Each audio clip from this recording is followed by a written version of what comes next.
secure as our life support system. We are all connected. This is our opportunity for a new balance with nature. It's time to step up our game for conservation. Let's gather for a team fight. There's no other option. This is our MP. We could be the last generation to save the world. Together we can protect and conserve species and their habitat. Because together, anything is possible. Victory, victory, victory, victory, victory for nature. Together, together, together, together, together, possible.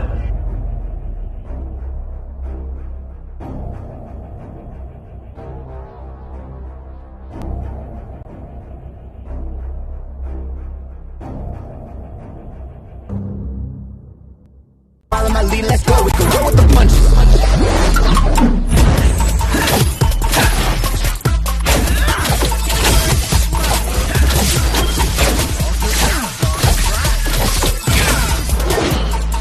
Don't listen to music, feel it. It's born and sensible.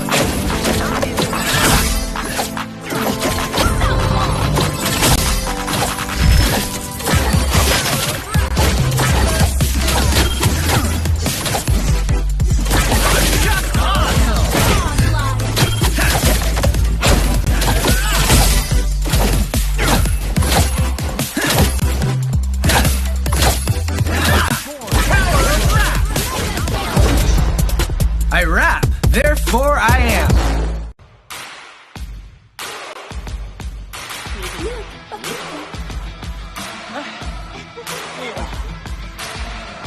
Everyone can be a leader.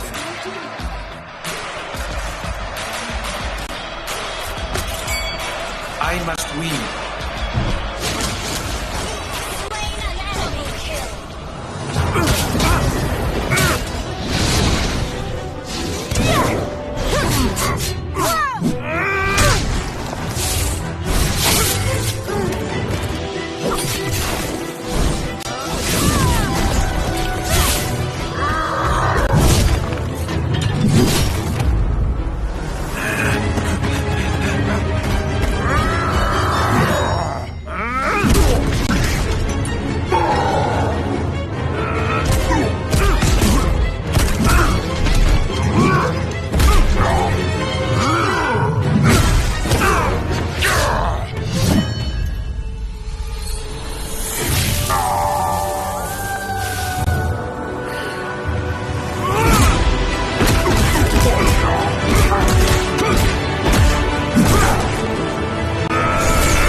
Nagbabalik ang MPL Philippines Season 7 presented by Smart, the official tournament telco partner of the MPL. Free to game great with Smart Free Games for All.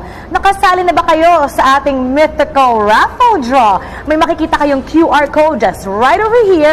Punta kayo doon para masagot ang ating quiz kung saan pwede kayong manalo ng mga papremyo at mamaya mag-a-announce ako ng mga winners para dyan. Sana isa kayo doon. And we also have our live watching rewards. Just for watching, you get a reward. Regalo namin yan para sa ating mga loyal viewers. 30,000 per day makakakuha ng ating treasure chest. You see this code right here? Quickly scan it and fill out the form. MPL Philippines Season 7 is presented by Smart, the official tournament telco partner of the MPL. Break through your own limits, rise above, and be free to game great with free games for all. Get 1 gig a day for Mobile Legends, Facebook Gaming, and more, plus 1 gig a day for 7 days. Just dial *123# and download the GigaLife app and choose free games. Ako po si Mara Aquino at makakasama ko ngayon dito sa panel.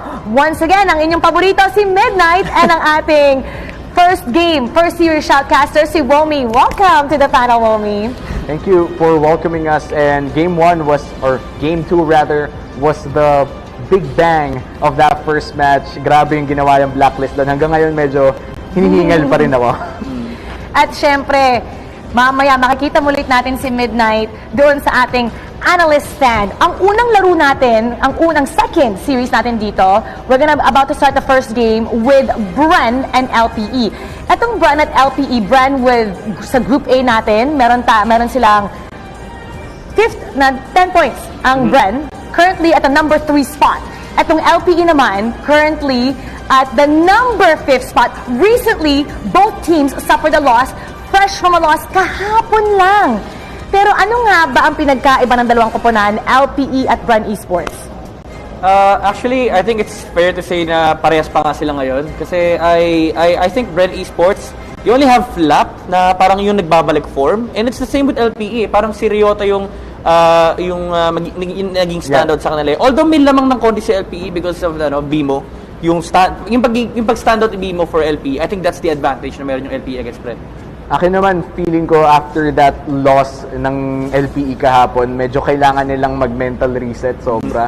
Dahil napaka-dramatic ng entra ng NXP doon when NXP got Rene J back in Game 2. Tapos si Yawi just went into God mode. Grabe yung akay niya doon. And when you face a defeat like that, LPE really needs to just get their mentality up straight again. Especially they're facing the world champions right now. Yeah. Siguradong nag-reset na ang ating dalawang koponan at ito ang ating defending champs, Bren Esports.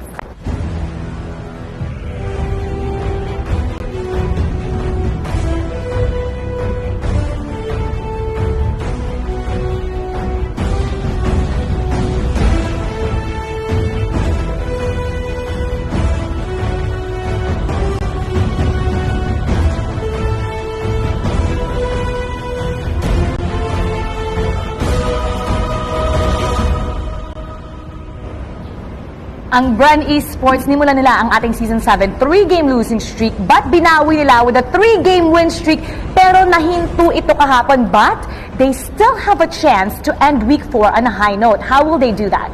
I think with all redemption arcs, kailangan mo talaga mag-step up. And again, nasabi ko nga kanina, si Top Easy pa lang yung nakikita ko nag-step up, no? Kasi si Pew, he's been very consistent So parang alam mo, pwede mo na tanggalin sa equation si Pew kasi lagi namang Pew is Pew. Okay? Pero with Rebo, Cartezy, I think those two players needs to get back in shape. Kasi si Cartezy, nakita natin yung Lancelot niya, di ba? Ang ganda naman ng performance, pero it's not the typical Cartezy that we've been seeing. And for the longest time, ang problem ni Bren is medyo naiipit sila sa draft. So I think they should address that going against LPE kasi LPE is a very classic drafting team na alam nila kung paano laruin yung draft battle between two coaches. Yeah, in LPE, especially with the Benedetta on Ryota, nakita natin yun nung Game 1 kahapon. Napaka-effective ng LPE in trying to secure early heroes in the first rotation picks na makikita mo kung bakit talaga nila kinuha yun in the first rotation. And this is a key example on how you draft well. Sino nga ba ang maglalaro ngayong araw na to para sa Bren Esports? Nandyan si Lusty, Rebo, Carl Teasy, Few, and Flat Teasy.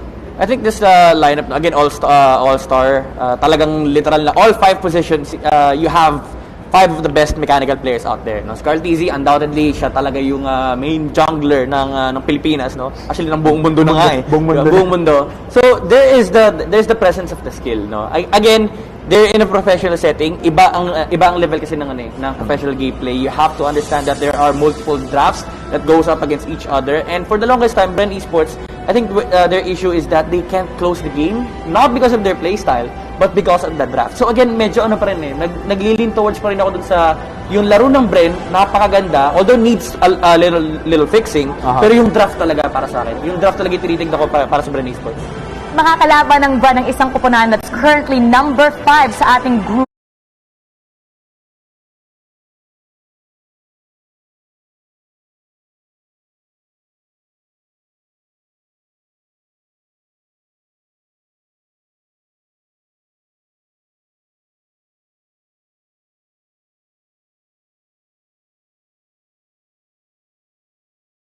B standings, and they need to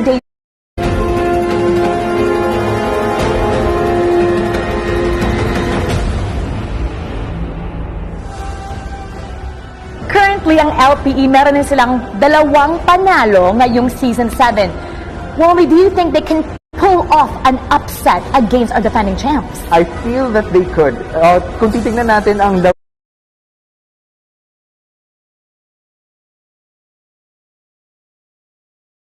pro ng Bren Esports ngayon, as you said, Midnight, hindi pa sila bumabalik sa form na talagang kinakatakutan would be Aspect. Oh, yeah. If Aspect were to able to step up in this series, matatapatan niya si Carl Tizzy na wala pa sa form and eventually try to get that upset win.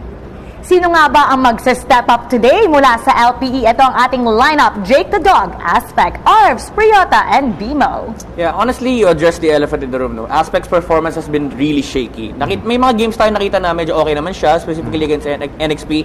Game 1, Game 2, he did well, pero natalo sila ng Game 2 because they lost sight of objectives. Pero yung mga past performance, naalala natin yung Roger, diba? Yung 0-8. We always go back to that instance na even though it's a hard Roger game, most junglers would not succumb to that performance na nakita natin kahapon against NXP. Yung composure medyo nakikita na natin. It's just that they have to be more consistent kasi sayang yung buhat factor na meron sila. Nandiyan si Bimo, nandiyan si Arvs, napakalaki sana ng pressure na ina-amount ng LPE against any other teams. Yeah, pero kailangan lang talaga mag-step up ni Aspect. And buti na address mo yan dahil as I said and as you said, if Aspect were to step up, yun na yung pinaka, kumbaga, three-headed dragon na yun eh. Ngayon, kulang sila ng ulo. Yeah. The moment they get that third head in their three-headed dragon setup, makikita na natin kung ano ba talaga ang laro ng LPE. So right now, all eyes on Aspect. Hopefully, matapatan niya si Carl Tizzy mamaya sa match natin. This match is between MPL rookies and MPL defending champs, and this head-to-head is brought to you by Oppo A94. Experience gaming at full speed with the all-new Oppo A94. Get yours now for only 13,999 pesos. Ito ang ating game story for today. Experience versus youth. Makapakita kaya ng Bren Esports ang kanilang dominance and experience dito sa ating sere na to kontra sa bagong koponan that really is aiming to make a name for themselves, and they want...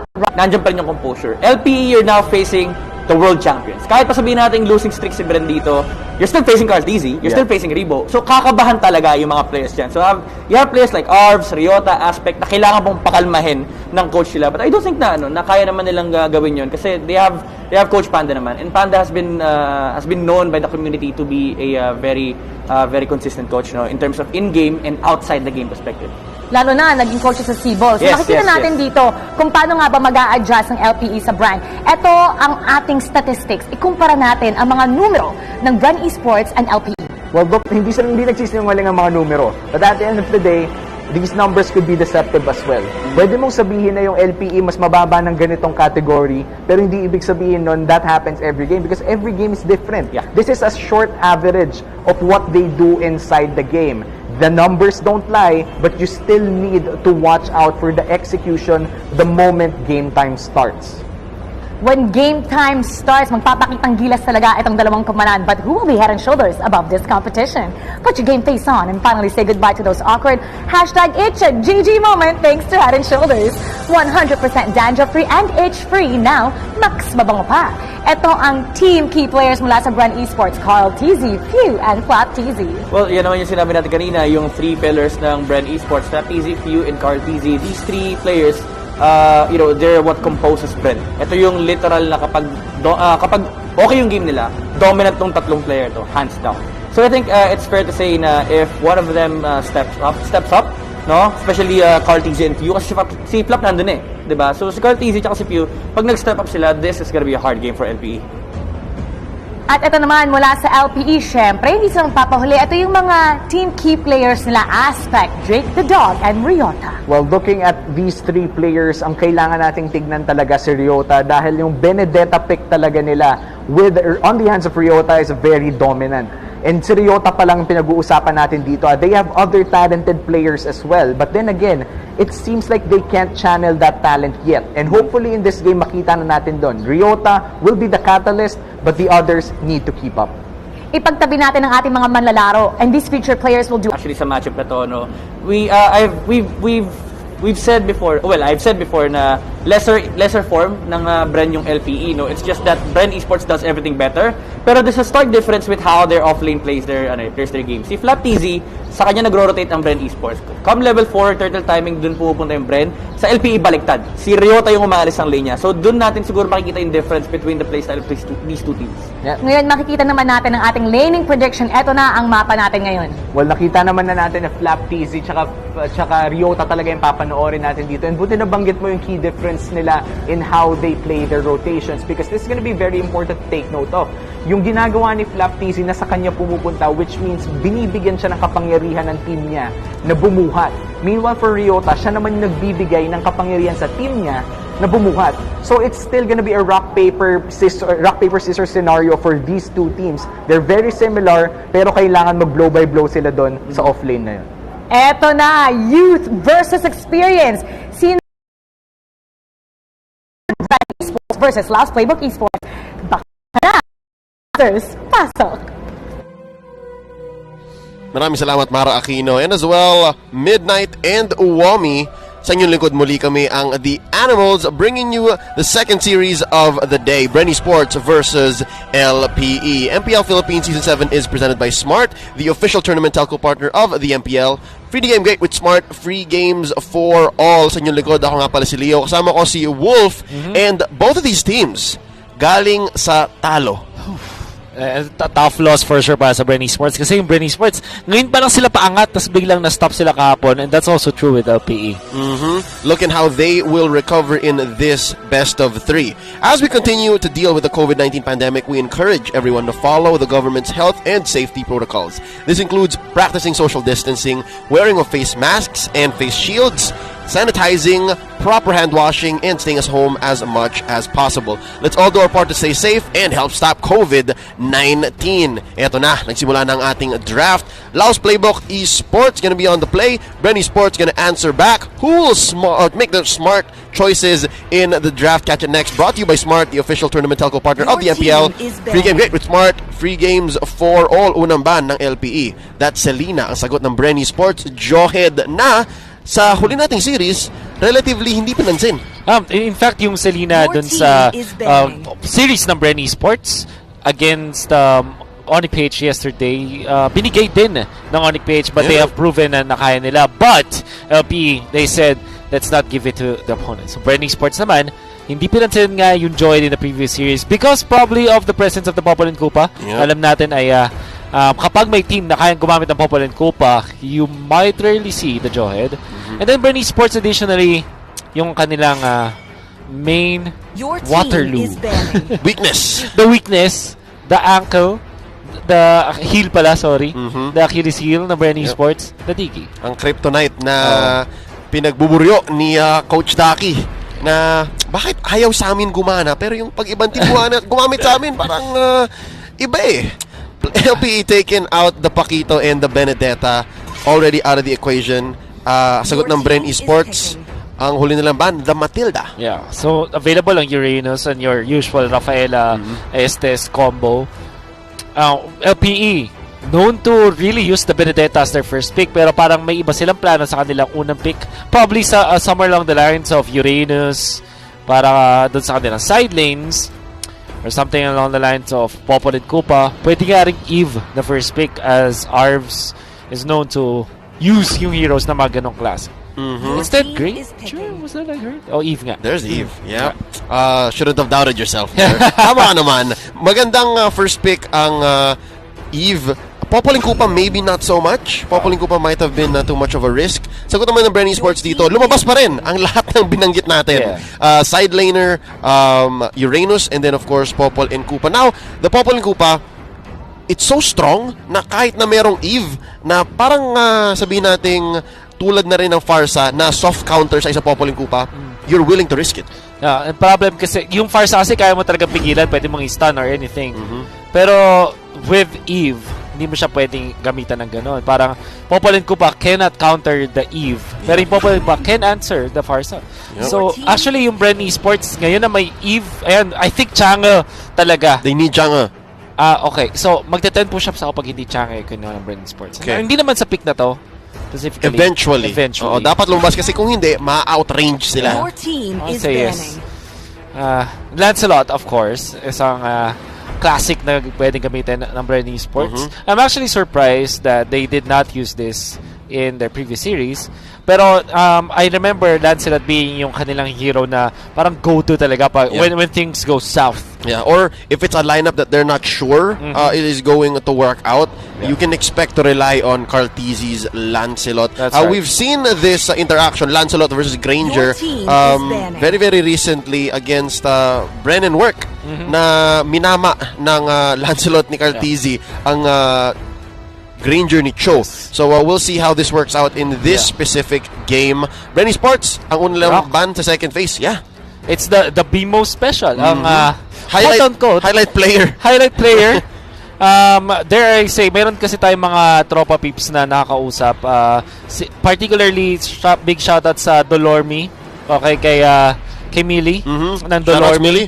At ang term niya dito ay kahapon ng lumpia ni Bimo. Lumpia ni Bimo. Yeah, which was very effective yesterday, kaso nga lang natalo sila. But there were times na ang Bimo special na Grok ay maganda. Lalong-lalo na against heroes like Lancelot na pwede talaga mabigla kapag nag-flicker into the wild charge ka na. And sometimes that's all you need. Exactly. 1 second or so of vulnerability for the Lancelot. Direct shutdown for the core of Bren Esports. Bandito ng LPE, gonna be the Kagura, given na wala pang hero si Few, which is not completely true. Kasi kaya rin namang mag-post for Popoling Kupa ni Few. That's right. To questionable results, pero best respect still the Kagura on Few. I agree. At pwede rin kasing magkagura si Ribo. We also saw that before. There you go. Side lane. Yeah.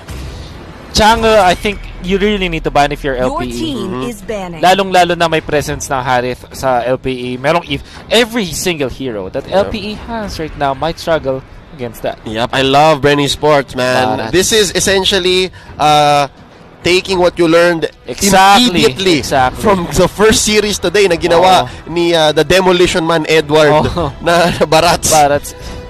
And I like it kasi isa ito sa mga hero din na magiging potentially mahirapan sila kasi imagine this, pag may Barats yung kalaban pa outside of LPE, may problema ka na dun sa Harith, may problema ka pa dun sa Barats. Parang you'll need more heroes to counteract that. So, and Bren Esports, isa rin sa mga special nila ay ang Uranus naman. So, maybe a flap TZ hero yung kanilang kukunin since ban nila ban it out. I'm telling you, man. Okay. Lahat ng heroes na meron ng LPE ngayon ay maka-counter ng Chang'e. So, it's just expected. Actually, Bren Esports, baka nga mas maganda pa na kinuwagan na rin Chang'e. Inagahan hindi muna yung Lancelot. Yep, I agree because there's more in the jungle na pwede pang sumagot. Actually, the jungle is relatively open. You have the Yusun Shin. Worst comes to worst, you have to play the Claude na medyo na nerf. So yeah, I agree. Now, naban ang Chang'e ng LPE, which, is that 5 push-ups? Kasi hindi siya na-pick technically. So, pero naban. So, okay na yun. Okay, sige. Put it to it. That's a good alternative. Exactly. Yan. So, sabi lang ng Bren Esports, okay, sige, kunin natin yung Lancelot kasi may pang sub naman tayo. The worst comes to worst, mayroon pa ring Louis, so pwede rin pa gamitin niya ni Few. This time, it's going to be the Farsa. Ang maganda nga lang sa pag-pick ng Farsa sa gantong spot para sa Bren Esports, flex pa rin. Yeah, Flexi Diaz. Flexi Diaz pa rin. Para sa LPE, looking for the tank ngayon. Ang dami pang pwedeng gamitin ni Bimo apart from the Grok.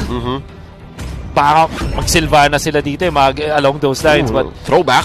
It's a big throwback though. But Beleric and a Ruby. Okay. Definitely both picks coming out of left field for LPE. Okay, so Ruby, number 1 hero na ginagamit ng mga players pag may Lancelot sa kalaban or kahit anong hero na makulit. Pag galing sa side lanes, kahit nga tank position even Bimo can play this. Yep. Actually, mas maganda yata na kay Bimo mapunta yung Ruby and the Beleric onto Ryota in the side lanes. Kind of answers. They still pick the Alice. Do take note, Leo, merong Beleric, merong Ruby, may Harith. Yep. It's gonna be very tricky pag yung nag-Alice ang Bren Esports. Pero again, comfort to Comfort. They know kung paano ito gamitin at kailangan nila ng pamputa sa may backline. So, you'll understand why. Easy answer for the Alice. So, parang ang daming checkbox lang. Na kahit na medyo questionable ang pick, yun ang kailangan ng Bren Esports dito. We're gonna see how it works out and if this gamble will pay off and pay dividends for Bren Esports. LPE though, natutuwa ako na ang sagot or ang kinailangan nilang pyesa para dito sa puzzle na ito ay medyo out of the meta. Out of the meta, correct. And I think tama yung ating prediction. It's going to be side lane Beleric or XP lane. Beleric, tapos meron kang tank or the roaming Ruby. Yep. Kasi it just makes a lot of sense. Hindi mo ang talagang gusto mo lang makuha kay Ruby ay hindi damage. Ang kailangan mo sa kanya ay pang front at yung panggulat. Kasi imagine this, hindi siya kayang i-burst agad ng isang Lancelot. Tapos pwede niya i-turn around. Kapag nakita niyo nag-Thorn Rose, madaling abangan gamit yung lahat ng hatak at control that you can get out of the Ruby. Kaya nga naman, there are so many players that agree, that kind of think na pwede kang mag-Ruby kapag may Lancelot sa kalaban. Yep, and I think that's what LPE is hedging on. Ladies and gentlemen, welcome to game number 1. LPE versus Bren Esports. This is under the supervision and regulation of the Games and Amusements Board, BMO, with the concussive blast dito. Actually, maganda ring treatment yan. Maganda ring counter dun sa Popol and Kupa. Yes. Na kung mahuli mo sa gitna yan, pwede niyang i-bait sa loob dito ang technically dalawang hero ni Lusty. And then from the side lanes, it's going to be the Uranus and the Beleric. So, pader laban sa puno. Love it. But nevertheless, parang sci-fi laban sa nature. Oo, medieval fantasy, gano'n. Pang Lord of the Rings. But kidding aside, magandang heroes ng Bren Esports in the mid lane. When it comes to their comfort, pati na rin yung mga pwede nilang gawin para ma-outspeed yung jungling ng LPE. Ang naging worry mo kasi dahil nag-Ruby ka, hindi ka ganun ka-bilis or ka-impactful into providing vision. Kasi imagine this is Popol and Kupa, unanswered from LPE, madaling makapag-secure ng vision at ang pwede niyang gawin, nga naman, sabihin natin ang Harit ay mananalo sa 1v1 matchup against Alice. Pero pag naging 2v1, quote-unquote 3v1, I mean, matatalo ka talaga kahit kano kaganda yung matchup mo. Wolf, this is literally dog eat dog sa bottom lane, 'di ba? Si Kupa kinakagat, si Jake the dog. Tama. And mapaparecall siya ng maaga, so that opens up so much for the gold laner on the side of Bren Esports. At ang kinailangan niya lang, mabilis na rotation mula kay Lusty. And that is exactly what they need. Kasi ang problem with Ruby, although scientifically, mas maganda siya pag nagkaroon ng clash against Lancelot. But at the same time, hindi nila mapipigilan yung pagja-jungle ni Lancelot. So sabi ni Cartesi, okay, sige, Kuya Lusty, Kuya Boards, pwede ka nang maglaboy dyan. At ang kanyang destination was the bottom lane. What a decision from Bren Esports. And here we go. Phantom execution ni Cartesi in and out. Napa-ult na nga dito si Ryota on the Beleric. Mapapauwi si BMO. And Wolf, I think sinasabi mo na parang ang gagawin ng isang Ruby, very specific. And in the early to mid game, technically hindi niya pa kayang gawin yon. Talo siya sa tank things. Yeah, sa tank things. Natural tank things. Kumbaga, natural roam things. Kasi, imagine this, si Lusty, meron siyang impact kahit wala siya mismo doon sa mid lane. Maglalagay lang siya ng traps doon sa entry bushes. Pwede na. Vision na yun. Vision na yun. And nasa bottom lane. Pupunta na siya sa bottom lane. At ang kailangan lang niyang gawin, tulungan ng 2 or 3 lanes or waves of minions si Ribo. Kapag nag-level 4 na, wala nang magagawa yung Harith doon sa Alice. Well, at least, you can still kill. But technically speaking, in theory, hindi mo na mapipigilan yung pag-clear at pag-farm ni Ribo. Yep, and here we go. First turtle of the game. Real world manipulation. Nailabas na dito ni Arvs. First blood. Ryota on Cartesi. Mapapali yun si Arvs. 1 hit na lang. Napatay pa ni Lusty to trade. 1-4-1. At hinahabol ni Flap si Aspect. Ryota, papauwi na rin. Nobody gets the turtle. Pero Wolf, do note, doon sa baba. Wait lang, hindi pa tapos. Hindi pa tapos. Flap TZ gusto pa. Aspect looking low. Mapapabagsak ba? Nice use of the I'm offended Lusty. Mababawian dito. Tipi-tipi pa. That's the punish that you can get. At ito rin yung, nakita nyo sa turtle fight, yun yung dahilan kung bakit na-amaze ako. Na-astonish ako sa Beleric pick and I thought it was amazing. Kasi it really answers the Lancelot. Many times in this particular game, yung kanyang root or yung kanyang ultimate, sobrang quote-unquote boss it if you're playing the Lancelot. Kasi hindi ka talaga makakapag-out dahil theoretically speaking, ang kailangan mo lang gawin ay mag-ulti kung ikaw ay Beleric at already na-shutdown mo na yung Lancelot. Magiging mahirap. Ang naging problem doon kay Flap TZ, wala siyang execute, hindi siya nag-8G mindset. Kaya hindi niya nakakill. But of course, Purify mas maganda namang spell sa game na to. And I think he didn't even need to kill. Zoning yun. Zoning play yun. Kanila na yun eh. It just didn't come down to a lethal result. Now, real manipulation, linabas na dito ni Arvs. Zoning out the rest of Bren. Few. Pinapasabugan din dito si Arvs. Flatizi, buhay na buhay. Okay na okay. Umult si Ryota pero papabagsakin siya dito. Sumabog. Gribo coming in with the burst from the Alice. Early game pa lang. May binubuga na. Oh, Lasty with the stun. Kinagat si Bimo. And Lasty, this did not end well for you kanina. Okay naman. He's alright. Natutunan niya. Nakita mo, Leo, and all the viewers out there, yung impact ng Belleric. Naghintay lang siya na pumasok si Carteezy para mag-pop na ultimate. So, nung round 1, bago sa turtle fight, nangyari is, nauna si Carteezy, tapos na-counter siya agad ni Ryota. Ang ginawa ni Carteezy, hindi agad siya lumaban dun sa round 2. Yep. Kaso, si Ryota, patient. Hintay talaga niya yung kanyang role, which is to just lock down Carteezy. It was difficult already. At mamaya makikita natin na kung may real-world manipulation, may drawing na gagawin ang LPE, makikip nila in place mga members ng Bren dahil dun sa ultimate ng isang Belleric. Superior zoning. Pero to si Few, meron din siyang sarili niya. Feathered airstrike. Bimo takes a few hits. Taken down. That's -1 already. Umult dito si Ryota. Pinning down 3-4 members of Bren. Sama mo na yung aso ni Lasty. And finally, there's a turtle going over to Carteezy. Third time's the charm. Kita mo nung gano'n pinapahirapan ng LPE ang Bren Esports. Pero yung Bren Esports naman, ang nangyari is mas maganda yung macro play nila. In fact, yung mga failed attempts ng Bren Esports students on Carteezy, nakapag-farm naman si Ribo. It eventually led to the burst coming through. Again, I think for Bren, it's not a question of execution eh. Talagang timing lang eh. Timing eh. I agree. The case for Ryota, using Wrath of Dryad, one time, big time yun eh. Sa Bren, their uptime is so high. Their uptime it's up to them kung i-engage sila. And right now, good use of the Feathered Airstrike, pinapasok muli ng Bren ang LP sa side nila. Sabi ng Bren, tumatapang kayo ha. Medyo delikado yan. We lost 2 out of 3 fights kanina, pero finally naka-turtle kami, and balik tayo. Neutral ulit. Neutral. Look at down bottom daw. Ang ganda. Because of the space bought by Bren. Definitely yung tulong ni Lasty kay Ribo nag-pay off. Sobra-sobra. Kasi yung LPE, they cannot defend on the bottom lane. Kasi mayroon silang choice. Kailangan ba natin lumaban sa turtle or i-defend yung bottom? Unfortunately, turtle yung pinili ng LPE. Kaya eventually, yung mga little pokes ni Ribo nakakuha na ng torre sa baba. Nice play. Oh my God. By Flapteezy. Diversion roll ang ginawa. Tapos sabi niya, Kuya Few, Cap, to, lika, sabugan mo to. But LPE, ever the wiser, hindi naman magpapahuli ng ganon.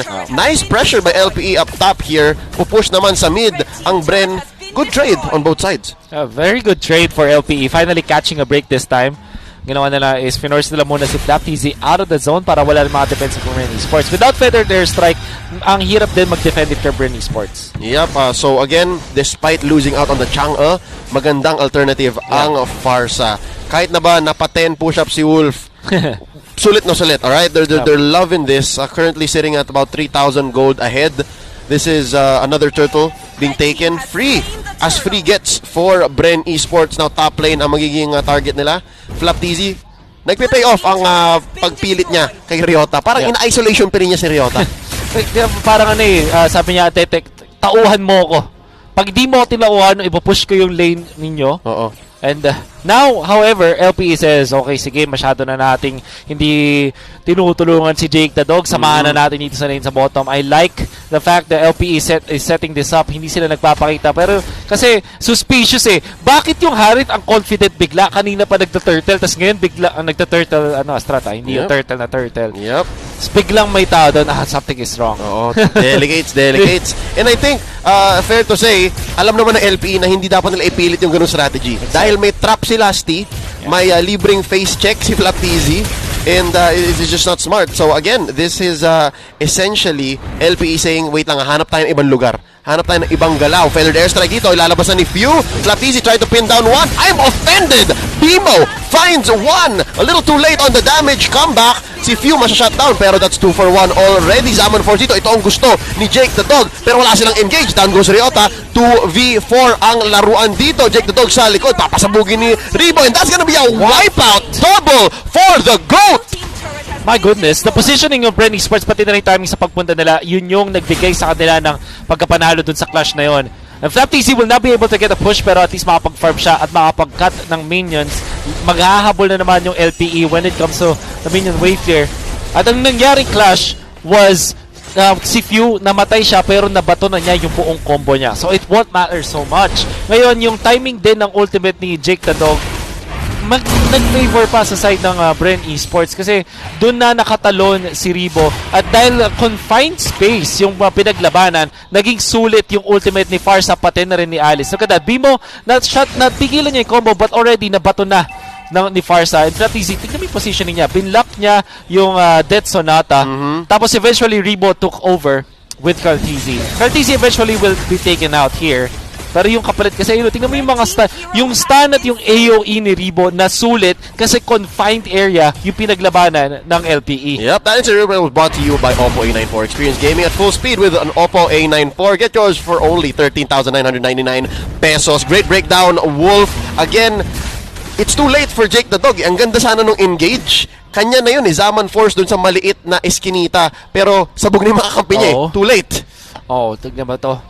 Casual Deadly Blade for the Popular Copa. Classic. Tapos I believe this is called the O Mask. Which means na kayang-kaya niyang i-shutdown din si Jake the Dog. I think yung problem when you're the Harith, may nasasagot ka. You are okay when it comes to the laning against Realis. But if you look at the Popular Copa, gaano ka-disruptive yung mga extra stunts and knockups from that mask. Walang laban yung passive ni Harit na 45%. Look at that! Here's an engagement. Nice pickoff onto Few. A little too confident there. Carteezy ngayon ang tatargetin ni Bimo. Looking for one. Bimo sumasagot ng kanyang sariling TP. Flatizi and Rebo into the backline. Si Aspect ang papasabugan dito. Rebo gonna dive in. Rebo continuing the engage. Now, Ryota popping the Wrath of Dryad and that second skill. Out! Sabi ni Rebo, out! Bumagsak dito si Jake the Dog and si Bimo din naman. And amazing sustained play by Bren Esports. Good shot call and good presence of mind by Rebo. I love the fact that you mentioned yung shot call pati yung presence of mind ni Rebo kasi ang ginawa ng Bren Esports, sabi nila okay sige si Few ay nabatay but so many ultimates committed from LPE. Sabi nila okay sige wala na mga ulti, we can fight. And Bren Esports with the leadership of Flap and Rebo, the sustained side lanes, na-isolate nila si Harit and eventually Carteezy took over dun sa upper part ng mapa nung clash. Yung lower part naman si Rebo at si Flap yung bahala. Isolation play. Isolation play, and again, ginegage lang nila Ang ganda ng control ni Rebo sa HP bar niya. Ginawa niyang resource yung sarili niya essentially. Tapos bago pa siya makitil dun sa team fight na yon, sabi nila, wait lang, kaya pa yan. Easy Lord take here by Bren Esports. Actually missed out on whether it was Luminous or not. We are sitting at 12 minutes, 20 seconds. I do feel it is. We'll see Lord when he does come marching in bottom lane kung yellow ba yan o purple. Do take note kapag inatakan nyo na yung Lord ng hindi pa 12 minutes, kahit pa mapatayin yung siya ng 12 minutes, hindi siya, level 1 pa rin siya, hindi pa rin siya enhanced. Parang turtle. Yes. Uunahan mo lang essentially. Ang tagal ni Lord, ang tagal niya lumabas. This is good for LPE. They're able to still gather their thoughts. Iniisip nila, wait lang, paano ba natin na-atakihin to? Luminous nga, Wolf. Luminous. Masakit. It is hindi the Luminous. Although, wag tayo magpa-full. Minsan, kahit dilaw yung Lord, hindi tumatalon. So, abangan na lang natin mamaya. We'll see. We'll see. We'll see. So, this is still good. I think LPE has good wave clear. Has good range. Pero yun nga, dito natin nakikita yung one-time, big-time play potential ni Bimo. He really needs to be in the right place at the right time. You're seeing yung problema when you're facing Popo. Tingnan mo yung traps placement. At yun nga, Luminous nga. Yep, tumatalon. That's gonna be mission accomplished down bottom. Great attack, great siege by Bren Esports, pressuring LPE. Now, feathered airstrike, nahila pa loob! Si Few, wings by wings, plus Purify, and here we go, dumudrawing si Arvs, just to clear the waves, real world manipulation. Pero, do note, sabi ng world champion natin, bilang na ang ult ng LPE. And this is gonna be tricky. Walang ultimate si Bimo. Although mabilis naman mag-cooldown ng ultimate ng isang Ruby. But sobrang crucial ng real world manipulation. Sasabihin ni Few, meron na siyang feathered airstrike. So, when it comes to the just resources, ng dami ng mga skills, Bren ang lamang. Yup, always Zone online. Walang pahinga ang Bren now. Wrath of the Dryad by Ryota here. Maybe a little off time. Mawawala ang aso dito ni Kuya Mo Lasty, and he's just gonna pray for it in the back lines. Still, pressure is where pressure placed by Bren, successfully taking down mid and top sa isang hinga. Napakagandang paggamit ng Bren Esports. This is the classic Bren Esports na alam kung ano yung dapat iba tong mga spells. And they have really survived or outlived yung mga points kung saan ang LPE ay malakas. Yep. For example, yung early stages and around the first turtle fights, na-survive nila yon. Nahirapan sila. Leo, you can see na kahit dun sa turtle fight, napapatay si Cortese 2 times. Yeah. But ang kailangan lang nilang gawin ay hintayin kung saan sila mas malakas. Do take note, nagandahan talaga ako dun sa adjustment ng Bren Esports. Dun sa bottom lane, which is the gold lane, ginilagay nila si Lusty. Si Lusty nagpa-level 2, naglagay ng mga traps, tapos pumunta sa may bottom lane, tinulungan si Ribo for 3 lanes? And all of a sudden, 3 waves pala, sorry, not 3 lanes. Kaya all of a sudden, wala na yung advantage ng Harith doon sa isang alis. If anything, umalis pa nga yata si Jake the Dog. Yes. Siya yung naboset doon sa duo, sa trio ni Lusty's Dog, and Ribo. Oo. So again, Bren Esports, they invested in the bottom lane, which led to this 15-minute lead. Ano ba to, Wolf? Grabe naman, 50k to 37. Wow, I did not notice that actually. Matagal-tagal na rin hindi nakakaalis sa side ng river yung LP. Actually, Bren Esports, kinlame nga nila yung about maybe 50% ng mapa ng LPE. So, 75% ng mapa nasa Bren all this time, at yung 25% ng LPE na yun dun lang sila nakakaikot, naghahati-hati si Jake the Dog, pati si Aspect, pati si Ryota, and eventually yung Bren Esports lumamang sa ekonomiya. Not even talking about Arvs. Si Arvs na isang mage na may mystery shop. Oo. Gutom na gutom. Kaya pala okay lang yung real world manipulation. Sinasalo lang ng Bren. Yeah. This is ridiculous, ladies and gentlemen. Looking at the items, Wolf, sobrang stonks ng ating Season 6 champions. Wala din palang damage item pa si Arvs. Nag-focus siya dun sa defense. Nag-Oracle. Pati may Durance. Tapos nag-Wand, Ice Queen Wand for the slows. We're looking at Bren Esports. Ang sakit. This is painful. Naka-lightning dungeon na si Few and Holy Crystal, so even that feather is gonna hurt. Yeah, even Lusty and Few na 4 and 5 supports ng Bren. Kasing yaman ng course ng LPE. Oh my goodness. Dominance Ice na ngayon si Lusty, which means na si Aspect with 0, 1, and 5 tapos naka-Hunter Strike lang at the Brute Force Breastplate will not have an impact against Bren Esports. Kayang saluhin ni Kupa. Exactly. Oh my god. LP is in danger. This is difficult. Did you say they're in Granger? They have a Granger. Pero tingnan natin dito kung paano sila magde-defend. This is going to be possibly the final siege. Enhanced ang siege minions ng Bren Esports. Gonna be crashing down all 3 lanes. Lord marching down mid. Ito for sure. Luminous level 2, 17 minutes in. Nagsiscale si Lord. The longer the game goes, this is gonna be as clutch a defense as it gets para sa LPE. Kaya ba nilang pigilan ang pagtatapos dito ng Bren? Real manipulation. Tama-tama ang pagpasok pero may sagot si Few. That's going to be the feathered airstrike. Few gonna get blasted by Arms. And no, this is going to be Ribo from the backline splitting up LPE as Lord wails away at the base. Ribo looking for one, gonna be backing out from TZ. Ladies and gentlemen, a successful defense. LPE buhay pa. Buhay na. Arms, better timing. I would say, Bren Esports na unahan sila. Ang ganda ng idea ng Bren Esports. Ginamit sa Club TZ pang scout. Few, 2 feather there strike kay Aspect. Halos matunaw.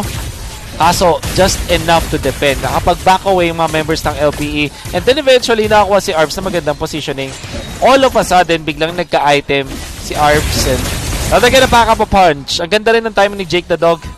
And at this point, dahil ang dinidepensahan na lang ng LPE is just the base, hindi katulad kanina na parang 3 lanes, parang this time, pwede nilang i-allocate yung kanilang ultimate na Wrath of the Dryad into the real-world manipulation. Sobrang solid na combo into just defending their base. I know that it's funny na sasabihin ko to, pero baka mas madali pa para sa LPE magdepensa ng base lang kaysa yung 3 lanes. Actually, you know what? I will agree with you, Wolf, because this reminds me of yung depensa ng Blacklist Game 2 laban sa Signal. Definitely. The something of that comeback might actually be possible, pero tinitingnan ko rin kasi yung kill score, yung board ng Bren.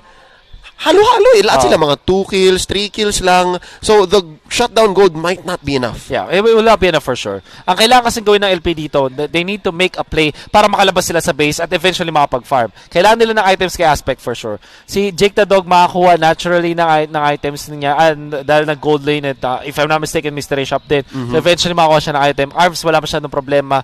But they need items on Aspect at this moment. Kailangan ng more damage na side ng LPE. Yep. But they can defend. Ang ganda ng combo nila when it comes to defending. Yeah, they have the clear. Oh. So, kanina, naka-shutdown sila kay Few, pero yun nga, hindi napunta kay Aspect. Gutom ang Granger ni Aspect. But we'll see how... Oh, Wolf, for the first time in a while, in this 18-minute game, siguro for the first time in 5-6 minutes, nakalabas ng base ng LPE. That's what they needed. Aspect, binibili sana kanya pag-clear. You have to take note nga lang, ang Bren Esports may mataas na burst. At mas mayaman pa rin talaga ang Bren Esports. It's gonna be difficult. Bimo, naka-Haskell na ngayon. In fact, Bimo is gonna be really scary even in the late stage. Hindi dahil sa damage, pero dahil dun sa control. Yeah. So, kailangan ding respect yan ng Bren Esports. And also, ang mga minions ngayon ay nagdi-deal na lang ng 50% less damage sa base, sa mismong base building. So, that means hindi na pwede dumepende ang Bren Esports sa mga minions lang. They really need to be the ones to hit the base eventually. So, ano gusto kong sabihin? Kailangan makapag-wipe ng Bren Esports or at least 3, mapatay nila yung 3 na members ng LPE. Particularly si Arvs para matapos nila yung laban. But, ang Bren Esports, mas mataas ang map control. So, ayan. Lusty, Malefic Roar. Oh, this means Lusty is going for the throat. Kung sino mang humarang, papatumbahin, kakagatin. That gives you armor penetration, raw damage output. So, almost buo na dito. Actually, hindi yung magulat kung diretso yung halberd to ni Kuya mo Lusty. So, double trancha na ngayon si Rebo, Lightning in the Winter 1. At si Flap TC pala ay nag-all-in sa defense. Athena's, Brute Force, Oracle, pati na rin ang Antikyras. At kailangan nila ng konting mana kaya may enchanted. Exactly. For the sustain. Sustain na mana, I mean. Malefic Roar on the Aspect. It's important if they... Oh, by the way, Leo, 20 minutes timing. Oh, here we go. So, every single death will have its death timer scaled up. Another reason kung bakit pwede mag-comeback. Mas potential na mga comebacks ngayon. Yeah, pick off. Pick off. Bawat pick off. A kill will be so important. Lalong-lalo na against Bren Esports. But, wow, okay, sobrang bilis. What is this? Just all the damage. Again, you have to consider, Wolf, from Lusty, dalawang basic yan. Exactly. Lusty na Malefic Roar, Makati na, yung of the Omask, and of course, si Few, pati si Rebo, ang sakit na rin ng magic damage nila, and Lord Melted. This is a Luminous Lord at 20 minutes. 20-something. So, scales up. This is what's scary, no? Yung damage ng Bren, hindi mo mabubuan ng simple lang eh. It's physical, magic, across the board. 50-50 almost. It's gonna be important. Napaka-crucial ito para sa LPE. Positioning ni Arvs ang kailangang tignan. Yung management nila ng skills, hindi na pwedeng mabait ang mga members ng LPE. Yup, it's the last fight possibly. Real Revelation, inunahan na ni Arvs. Sagot naman, Feathered Airstrike dito. Base, tinatama-tamaan na ng Bren. Right in the middle, Lusty's gonna go down.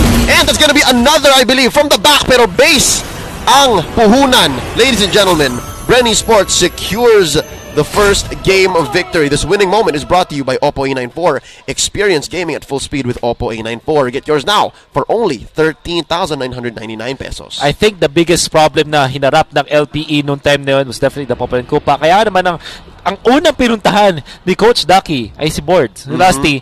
Kasi nga naman, bukod sa drafting perspective, ang ganda ng Popolan Kupa, pati adjustments ni Lusty. Si Lusty basically, sinagot niya lahat ng mga question marks sa pagkukulang ng lineup ng Bren. Kasi wala namang perfect draft eh. LPE, with themselves. They drafted in a very good manner na may sagot sila sa pinakita ng Bren Esports. Kaso yung mga holes na yun ay final ni Lusty.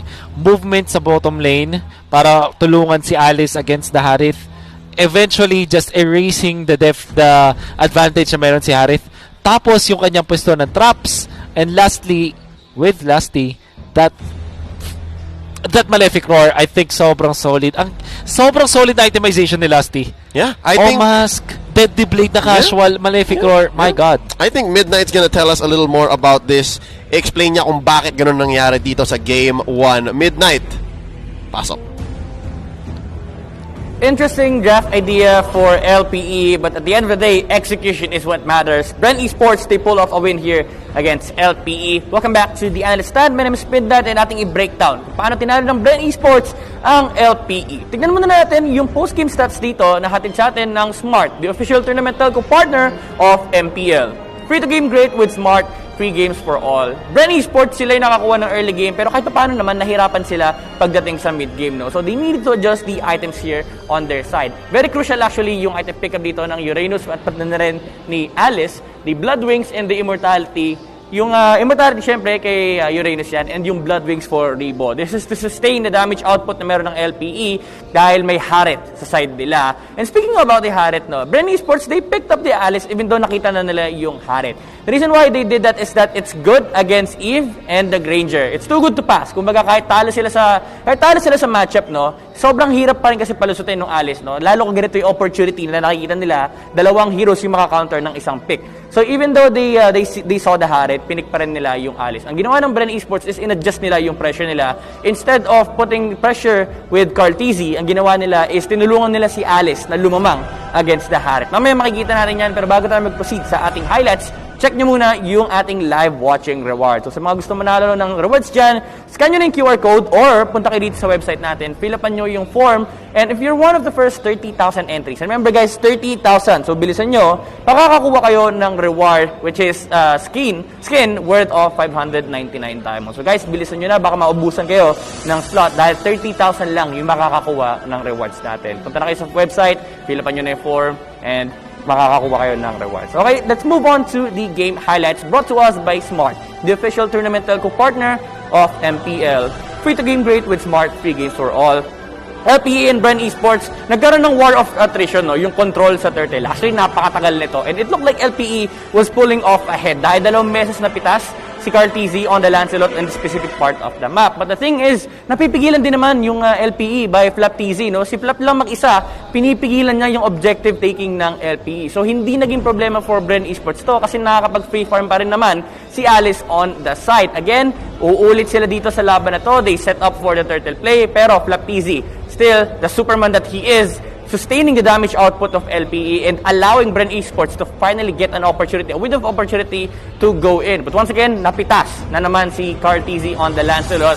Kudos to Bimo for playing Ruby fantastically well dito sa dito sa turtle fight na to.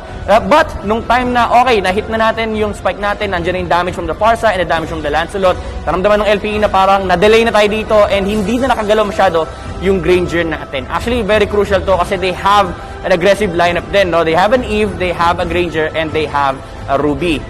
Pero Bren Esports, sila yung nagdidictate ng aggression against LPE. Ito, crucial actually, yung team fight na to. Very small mistake lang for Jake the Dog, no? Pero LPE, they needed to fight. They needed to fight the heroes that are in front of the Granger. Kasi wala na rin naman sila masyadong pang clean up, no? Pero Jake the Dog decided to go on the backline, which is very crucial kasi wala silang mapatay, wala silang ma-burst down, and they need to help each other, no? Yung Harith at Granger, kailangan mapatay nila kung sino man yung nasa harap nila. So, na-wipe out si LPE doon and Bren Esports pulled off ahead with a very huge gold lead. Kahit pantay yung kill score natin, the advantage is already on the side of Bren Esports. May late game factor pa rin naman ng LPE. This is still a Harith. Pero the positioning of how these clashes are setting up for LPE, hindi talaga gumagana, hindi pasok sa playstyle. Again, laging nasa likod si Harith trying to take down the Alice. Walang pamprotekta actually kay Granger, which is where Flap-TZ comes in. Yung Uranus niya, literal na nasa harap lang ng LPE. Gusto magpasuntok kasi nire-regen lang naman ni Uranus. Ito yung sinasabi nating late game factor, no? Kayang-kaya nilang labanan yung heroes ng LPE. They still have a Harit and they have a good wave clear din naman sa lineup nila. Problem is, kailangan lang nilang pumesto ng tama, especially aspect no, on this Granger. He has no protection at all from Bren Esports. The range of the Farsa and the damage output of the Alice. Kailangan talaga mag-ingat ni LPE sa pwestuhan niya. And pagdating ng late game, ito yung point na immortal na si Uranus dahil meron siyang immortality, mataas ang HP, mataas ang sustain ni Alice. And Courtesy, actually, very nice play. May isa pa kasi natirang cannon, and ang ginawa niya, instead of fighting against LPE, dinasya niya na lang lahat ng minion wave and tinapos niya yung laro. And the MVP of that game, brought to us by Smart, the official tournament telco partner of MPL. Break through your own limits, rise above, and be free to game great with free games for all. Rebo on the Alice, KDA of 303 in front of a Harith. Sabi niya, wala akong pakialam. Kahit counterin niyo ako, I will step up and be the nuance na kailangan ng Bren against LPE. Kill participation of 60%, but most importantly is his decision-making. Lagi siyang pumapasok sa backline, lagi niyang ina-assassinate yung mga kailangang heroes sa side ng LPE, and it made life harder for Playbook Esports. Sige natin kung makakabawi ang LPE or will Bren continue their dominance. Let's throw you back to our casters. Maraming salamat, Midnight. Back at the caster's desk, the animals at your service. Ako nga pala si Leo. Kasama natin dito si Wolf. And as Midnight said, si Rebo ang MVP ng larong ito. Para siyang para siyang ticking time bomb na sabi lang ni Lasty, sige, akong bahala. Walang magdi-diffuse sa'yo, man. Yeah, definitely nagtulungan yung mga members ng Bren Esports. The standout performance kala kay Rebo kasi siya yung nasa kanya nakaatas yung trabaho na pumunta sa may likod, mag-isolate, mag-isoplay katulad na nakita natin on a macro and micro scale na ginawa niya yung trabaho niya ng sobrang lupit at hindi pa siya namatay. Yep. Do take note that players will always say the Harith will win against the Alice. Pero bakit yung Bren Esports kumuha pa rin ng Alice as their last pick? Kasi alam nila na apart from the Harith, yung ibang mga members ng LPE ay magsa-struggle dun sa Alice. Yep. Tapos, ang sabi ni Kuya Lasty, may mga butas yung lineup natin Ako na bahala dito. Kumuha ng Deadly Blade, gumalaw na naaayon sa kinakailangan ng Bren Esports. Yep. At lastly, yung kanyang itemization ay perfect. Kaya naman, nag-work together mga members ng Bren Esports eventually. Yep, sabi niya kay Daki, tabi mo. Popol ko na yan. Akin na yan. Ako na. And it worked out again. As much as it is on the GOAT's shoulders dito, I gotta say, and I think Wolf you'll agree, si Lasty din, kailangan nating bigyan ng toon, bigyan natin ng pansin. Napakaganda ng Popol Kupa niya. And I think LPE here, in order to clutch a game number 3, to win game number 2, kailangan din nilang isipin ano nga bang gagawin natin, anong solusyon dito sa Popol and Kupa problem. Yeah. Well, I think you're gonna have to ban it. Lalong-lalo na gusto mag-first pick Eve. Well, kasi other players and other teams will say na, okay, sige, kunin natin yung Eve kahit may Popol na yung kalaban. It's okay. But then again, nakita mo naman yung impact ng game na yun, no? Nung Popol and Kupa na yun. But you also need your winning matchups. For example, dun sa lane na nakita natin si Beleric versus the Uranus. If babalik tayo dun sa time ng M2 around January, a lot of teams in Indonesia will pick up yung Beleric to kind of answer that side lane. Mala RRQ. Mala RRQ, that's right. Unfortunately, hindi ito yung parang talagang game winning. Siguro, set plan talaga to ng LP. Yun yung naramdaman ko the way na sabay nilang pinik yung Beleric and Ruby ng talagang inintay nila. And if you look into yung parang non-verbal cues mula dun sa videos nila, parang ito na yun. Ito na yun. Na-plan natin Yep. Unfortunately, Bren Esports was prepared for it. So, yeah. Maganda yung ginagawa ng LP, I will say though. They should be just more clutch. And again, composure ang kailangan ng LPE against Bren Esports. Nandun na yung plano nandun na yung execution composure na lang yung kulang. Yeah, it felt like this was literally a play from their playbook. Oo nga. Sabi ni Coach Panda, ito, okay ba to? Against Bren, this one? Okay. Pero ang sabi ng Bren, ay, makita na namin yan Alam namin yung possible na solution. But just the same, we're not counting them out just yet. Game number 2 here, the draft's on. Who will make smart choices right here? Catch it next, brought to you by Smart, the official tournament telco partner of the MPL. Free game great with Smart. Free games for all Bren Esports. Siyempre, tatanggalin muna nila ang kanilang kryptonite, Achilles heel, the Diggy as well. LPE sagot nila. Cap, huwag kang magsiselina. Your team is Bawal pa rin hanggang ngayon. Lalo na first pick of Bren Esports. I think ang may order for LPE is Selena, Johet, then Matilda. Para naman sa Bren Esports, it's Diggy Benedetta. Probably Eve at this point. And sila lang nagban ng Matilda. Okay, so iba yung gusto nilang first pick. Yeah, that kind of opens up for LPE. Yeah. Gives them more choices, lalo na sila pa ang 2 picks. Okay, so I think you're gonna have to think about the Popol and Kupa now for LPE. Unless gusto mo siya nakawin at ibigay ito kay Bimo, gonna be better. Binan nila din yung binan ng Bren Esports yung Bimo Data na nakita natin na mas sa mga comfort. So sa hero na pwedeng gamitin ng side ng LPE. Yeah.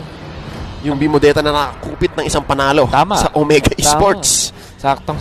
So that's one thing na kinonsider din ng Bren Esports. Now, looking now for Bren Esports, I think pwede rin sila mag-first pick Eve.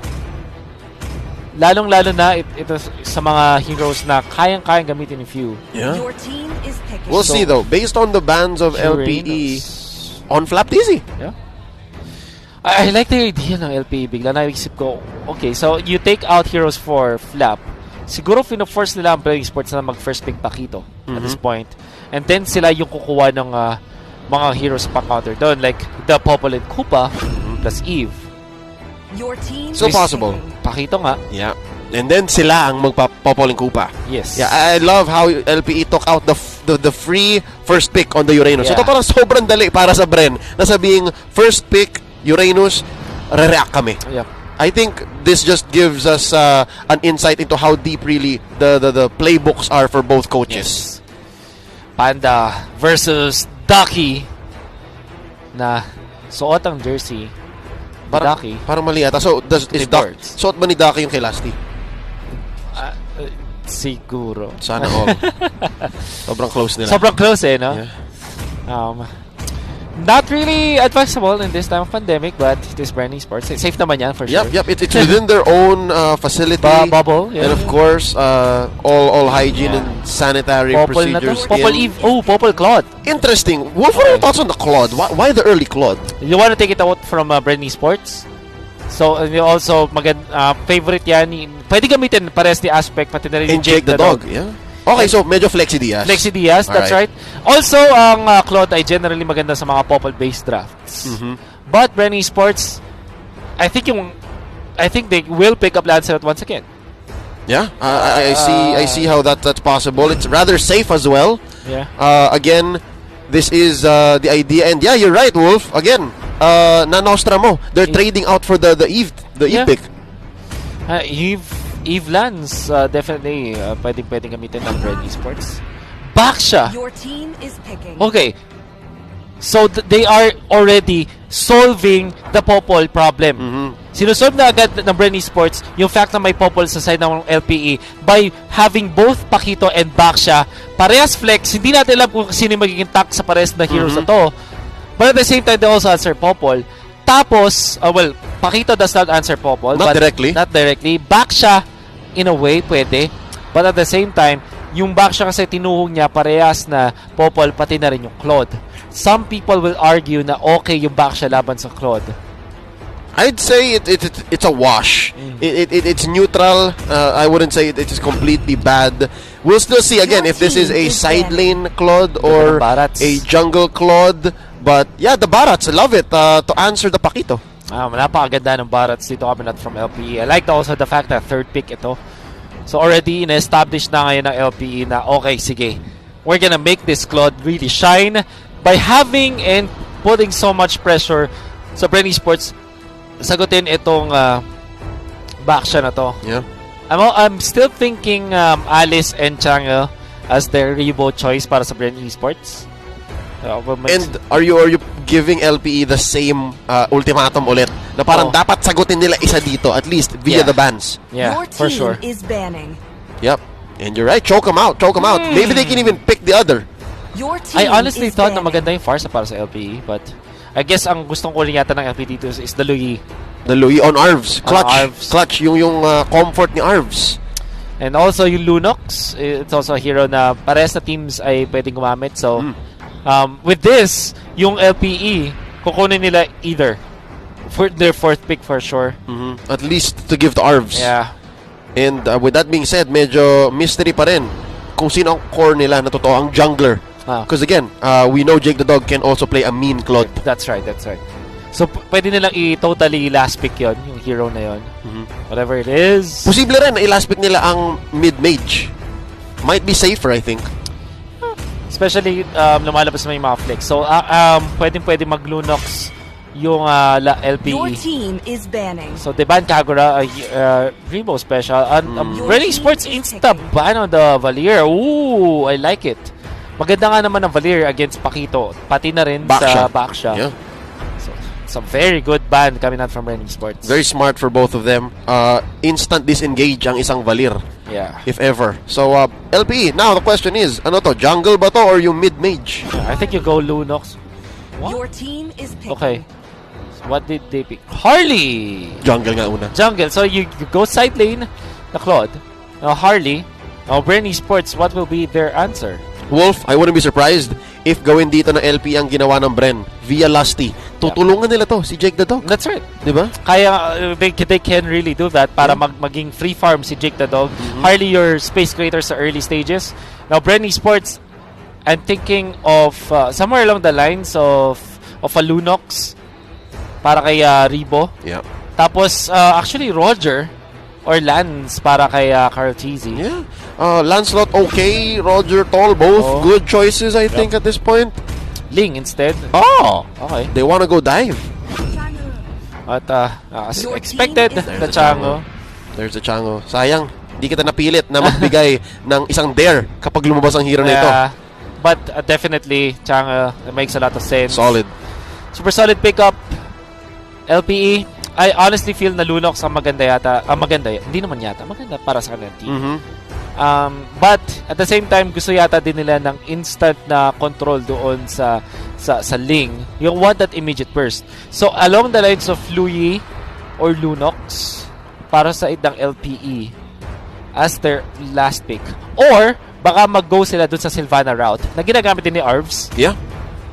Na pwede bang lockdown. Hold up. Kaja. It's neither. It's a combination. Merong lockdown ni Sylvana. Merong magic damage early on ni Luyi and Lunox. I like it actually. This is interesting. I think the last time we saw Kaja was yesterday via Onyx Philippines. Yeah. What I do like about Kaja ay ito ang tinatawag natin na Kaja Harley combo na literally lista mo na. I cannot see a hero kahit yung back siya hindi magsusurvive. Yeah. Because of the burst. Yeah. Early stages. At it also imposes yung threat doon sa Ling. Imagine this, yung Ling na hindi ka ganun ka-confident. Kasi may Kaja palagi na threatening against Bren Esports. I can see that. And again, as the Ling, ang dami mong kinaatakutan eh. Ma-welcome ka ni Detona. Makagat ka ni Kupa. Diba? Yeah. And mahila ka ng isang ibon. Ladies and gentlemen, I think LPE may have found an out here. They may have a free go at game number 3. It's possible, but Bren Esports, they also have quite comfortable picks. This is just like yung parang ginawa ng Bren Esports. Yun yung ginawa ng Bren Esports kahapon laban sa Onyx PH ng game number 1 ay yung ginagawa lang ngayon ng LPE sa game number 2 ngayon. So, yun yung Harley na ang kaibahan nga lang is Bren Esports went for Bane instead of the Claude na alam natin yung Claude meron siyang way to finish the game. So this time, holistic approach coming out from LPE, napakarami nilang panghuli sa Ling. But instead of Roger or Lance, Ling yung pinili nila kasi at the very least may Tempest of Blades na pang-out. Si Ling na pang-out. Yep. Si Ling. Kung nag-Lancelot or Roger kasi ang Bren Esports, napakadali nila huliin lalo. Yep. Mas madaling i-time ang Phantom Execution. Bibilangin mo lang, abangan mo lang sa dulo. Right. But for the Tempest of Blades, it's essentially an iframe. It's a super iframe. Yeah. Right now, laning-wise, Rebo versus Jake. Flap versus Ryota. I feel like Ryota here, definitely sa early stages of the game, mabubugbog talaga siya ni Pacquiao. Yeah. So this time it's Kaja mid lane para sa LPE. Potential choices ay syempre Clock of Destiny or Fleeting Time, pero usually nagka-Calamity Reaper ang mga mid na Kaja for the burst. Yep. We might see that.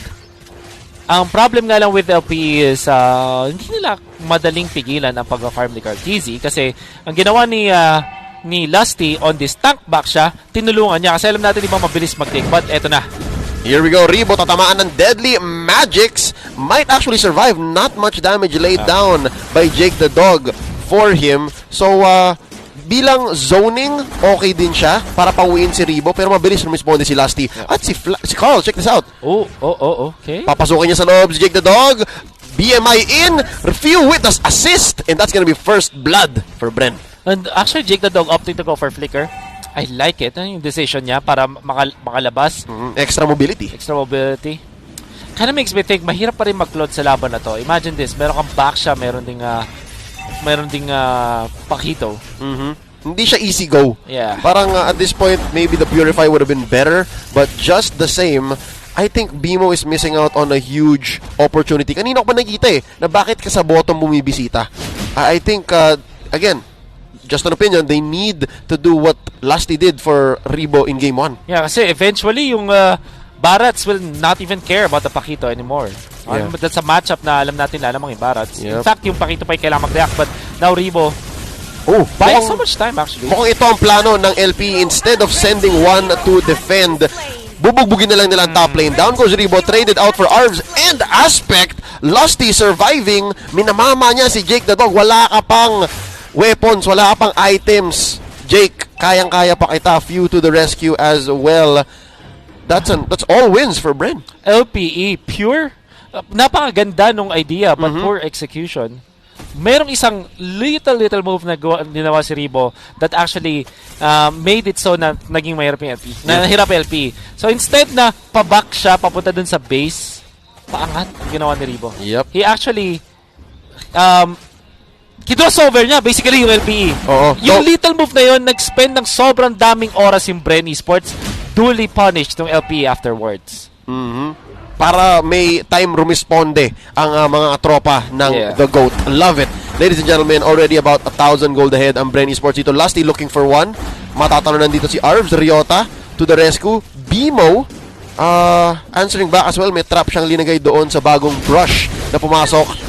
Nice effort for Bren to just zone out LPE for the first turtle of the game. The classic movements coming out from Bren Esports, si Lusty and si Flap TZ. Kahit ano yung matchup ng heroes sila, ang kailangan lang nilang gawin ay mang zone out. They also have the added favor na nandun si Few kahit hindi na nga kinailangan yung real world manipulation. Yung crystal pa lang already giving them vision.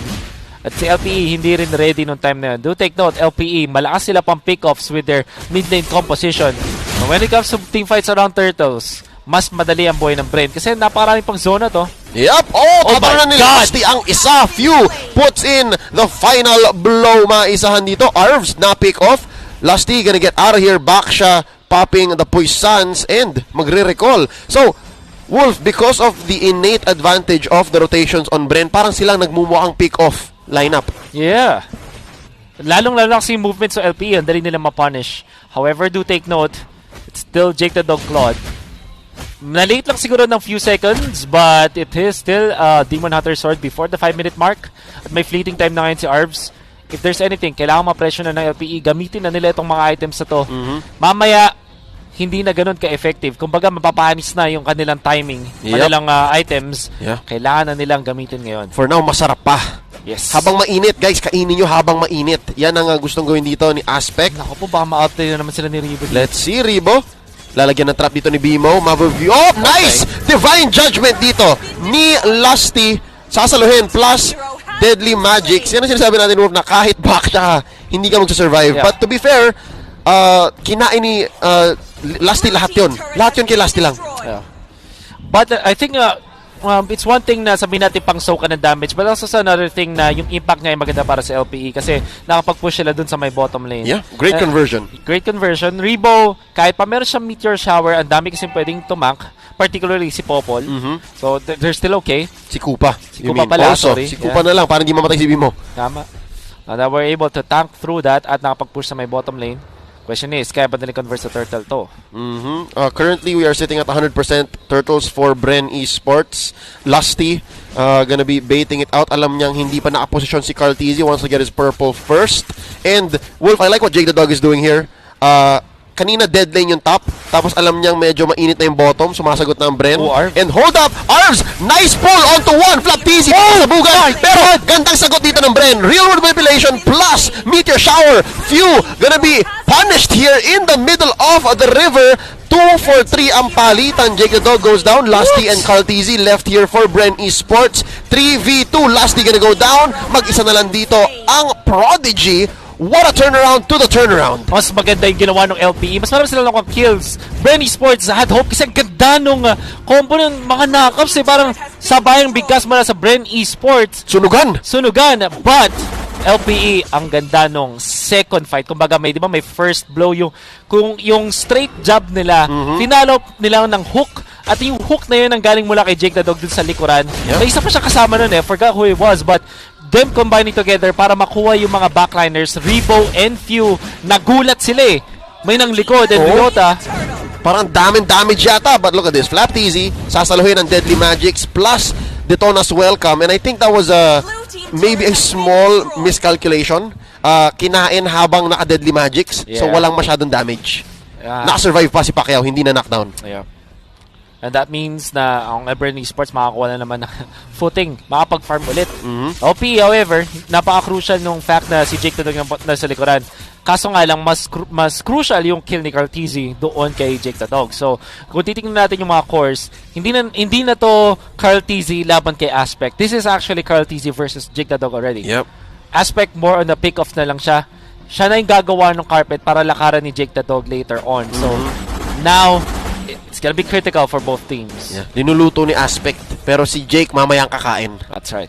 Let's see. Again, BMO is also very instrumental dito. Napaka-importante ng ginagawa ni BMO para hindi ma-face check ang dalawang core niya. Flap TZ picking up the Bloodlust Axe. Lusty, naghahanap ng engage. I-clear muna sa baba.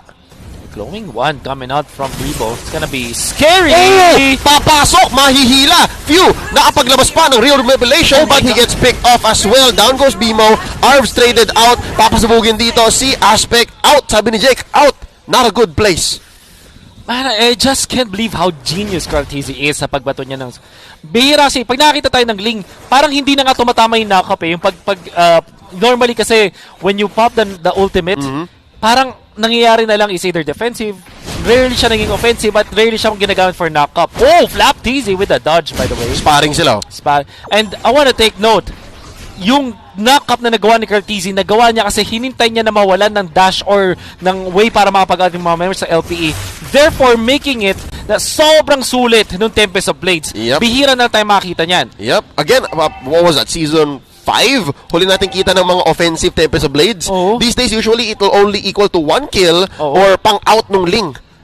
And Chango, dealing the damage already, hindi niya ganun kasulit yung pagkagamit ni Rebo kasi maganda rin naman yung pwestuhan ng LPE. Pero yung secondary fight, dun lumalamang yung Bren Esports. Kumbaga, sa unang suntukan, yung LPE, hard punch talaga.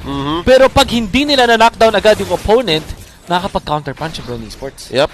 Parang haymaker ang hanap na LPE. Dapat, kung man-knockout kita dito, okay. Pero kung hindi, babawian mo ako ng 3-hit, 4-hit combo. Jab, straight hook. Mabigat, mahirap. And that's what Bren Esports is bringing here. Their uptime is so high. Specifically also because of the Paquito. Manny Pacquiao. Diba? Sakto, we're talking about punches here. And right now, mas maganda lang din ang rotational power. Again, another punching reference ng Bren Esports given na mas mobile sila. Ang maganda lang dito sa LPE, kita naman dapat nila, again, because of the Popoling Upa. But when it comes out to when and where, Ling, back siya, Bren ang nagsasabi. They have the tools pa rin naman. I wanna say, kahit nagdidikta ngayon ng mga team fights, definitely is Bren Esports sa counter punch. Pag ang Laos Playbook Esports ay nakahanap ng magandang openings, take note Kaja, Harley, and the Barats. Heroes that can definitely kill. Kahit gano'ng kataas ang farm ni Caltizi, mamaya, kayang-kaya siyang patayin ng side ng LPE. So, this is still not over. I'm still seeing LPE's chances. But Bren Esports, kung tuloy-tuloy yung kanilang pag-counter punch sa LPE, if Caltizi plays this na perfectly na hindi nga siya ulit mahuhuli, yung the classic Caltizi na alam natin, this will be really good para sa Bren Esports. Yep, I agree. But I love how you brought up, Wolf, yung automatic -1s. -3 technically ng LPE, di ba? Harley, pipili lang ng isa, Deadly Magics. Until now, wala pa rin totoong sagot sa suppress, di ba? Ng isang Divine Judgment ng Kaja. And then, you have the Detona's Welcome na pag nakita mong, naghahanap ng target, lalayo kayo, magdi-disperse. Yeah, I agree. Definitely, right now, that's a possibility that the LPE gets a hold on the situation. And let's not forget, si Jake the Dog. Nagpapalakas. Yeah. I mean, madali mo siya ng mga about 30 seconds in the early stages. It won't matter so much. Sobrang bilis mag-flash farm ng isang Claude. And I want to say LPE set him up for success din naman when it comes to the draft. Parang meron kang taga-saing at si Jake na lang yung kakain, kumbaga. Now, Bren Esports, they need to be wary of these timings. In fact, yung Bren Esports naman maganda naman yung kanilang execution so far. And they're winning when it comes to the caches. LPE, they have to be more careful ngayon. Mas kailangan yung resource management ng LPE ay mas maganda kumpara sa Bren. Kasi yung Bren, napakadaling magdepensa on their side. Look at this. Chang'e, Eve, kapag hindi nakakuha ng wipeout ang LPE, mahirapan silang tumapos ng laban. I'll agree. Wave clear. Bren Esports has it in spades. LPE, nahihirapan pa. And now, look at this. Ang ganda ng disiplina ng LPE. Alam nilang pwede nilang hilahin si Lasty for a clean wipe, clean pick-off. Pero alam nilang hindi yung tamang target. Yeah. And I have to look for the proper timing. Oh, double Tinas picked up by Bren. Dami lang shields. Lasty and Flap. Sabi nila, kuha tayo ng anti-magic. Anti-arbs, anti-aspect. Anti-arbs, anti-aspect. The burst is gonna be there. Riote naman, nagpapako natin. So naturally what you get from the Barats. So, Lord Dance, ang mangyayari. The 10-minute mark. Hanapan sila. This is still a level 1 Lord. I'm wondering, it's Bimo and Riota. Pareho silang may Cursed Helm. So, ang gusto nila, pareho. Meron din silang passive way to clear waves. Definitely understandable. And look at this Jake the Dog. Man, pasimple lang. Baka kaya niya itong kunin, ha? He actually can. Ooh. So quick. Nasa walang tumatangkay, so marireset. I think Jake nakuha na ng stacks. At nagpaparinig lang sa Bren Esports. Sabi nila, oy, kinukuha namin to, kailangan nyo mag-react. Okay, Koopa gonna go down. So at least alam nila, for a few seconds, no pun intended, walang real-world manipulation. So I think this is a great time for LPE to try to go for more than just a pick-off. At least 2. Oh, look at that. Bren Esports really paving the way para makapag-farm si Cartesia ng konti. Naghanap sila ng gulo somewhere. Windtalker na for Cartesia. I like this item kasi hindi naman din ganun ka daling i-burst na mga members ng LPE. So, going for the long route, more attack speed and syempre movement speed. Panghabol. And the spread damage. Spread damage, and that's also true. Titingnan natin naman sa Bren Esports. Ooh. They check into that bush with the Eve with Crystal. the Eve, the Crystal, Ang ganda nung pagkaalagay ni Few doon. Kahit si Lasty pumasok na din That's pulling down with the Arvs. Papasukin. Humihila isa. That's gonna be -1. Few. They're trading for Arvs. Now, in comes another. Babawasan si Lasty. Okay, 2 for 1 ang trade. 2 for 1 ang palitan. Makahanap pa ba ng isa dito ang LPE Riota? Kumakagat si Flaptizi. Hindi lalaban. That's going to be Jake the Dog. Sabi niya, guys, call ko dito, Lord tayo. Picture this, si Arvs. Parang siya yung sundalo na hindi niya, siya yung cover fire. Siya yung susugod. Sige, magpapabaril na ako, guys. Basta kayo na bahala. Tiniis niya yung skills ni Few para makapasok at makapag-divine judgment. And eventually, LPE was able to get the advantage. At ngayon, na-force yung flicker kay Flaptizi. Lord ang target ng LPE. Yep, this is the Thomas welcome effect. Look at this from the backlines. Cartesia, Tempest of Blades na naman. Isang offensive. Tempest of Blades, but Jake the Dog makes him pay. What a punish. And right now, nice knock-up. Double uppercut, equaling a double for Bren Esports. Babagsak si Jake the Dog dito. And right now, Arvs looking for another. Isang malupit. Oh! Isang malupit na ring of punishment. Nanakaw pa yung Lord. Flaptizi, sasabog ba siya dito? I think it's done. You know what, Wolf? All the more worth it. Riota na lang ang natitira. Manage the waves. Wait for Lord. Oh my God. LPE, biglang sila pa yung nakakuha ng Lord na yun. But, I wanna say, Bren Esports, sinugal na nila. Cartesia says, okay, sige, ako nakabala. Kailangan ko sumugal. Kasi maganda na yung move ng LPE. They were able to just take 2 kills kay Lastig para kay Few. And we'll see that in the replay for sure. Yung impact nito. This instant replay is brought to you by Oppo A94. Experience gaming at full speed with Oppo A94. Get yours now for only 13,999. Carl TZ onto the backlines. Sinugal na lang. Nakakuha ng isang kill pero hindi niya napatay si Aspect kasi may Cyclone. Ayun na, saktong-sakto.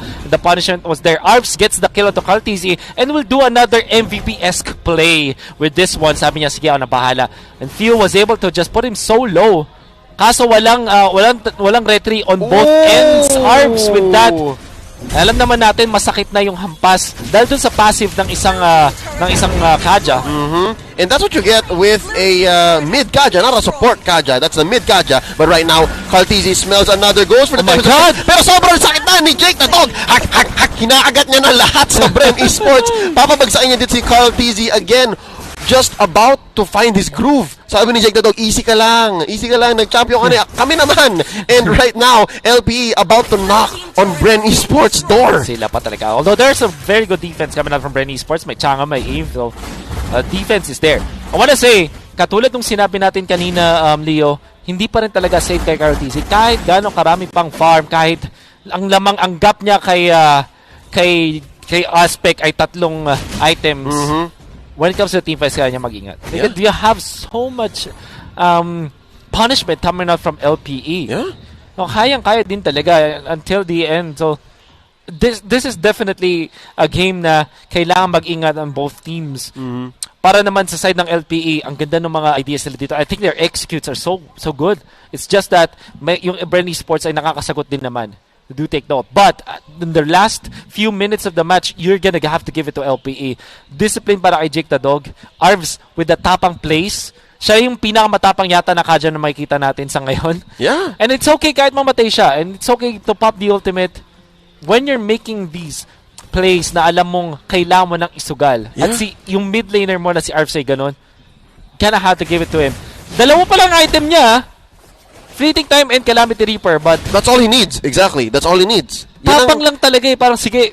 Puso ang puhunan. Puso ang puhunan ni Arvs dito. And again, gotta throw back to his play with the Ring of Order. Na-punish ang Bren dahil ginamit na nila lahat.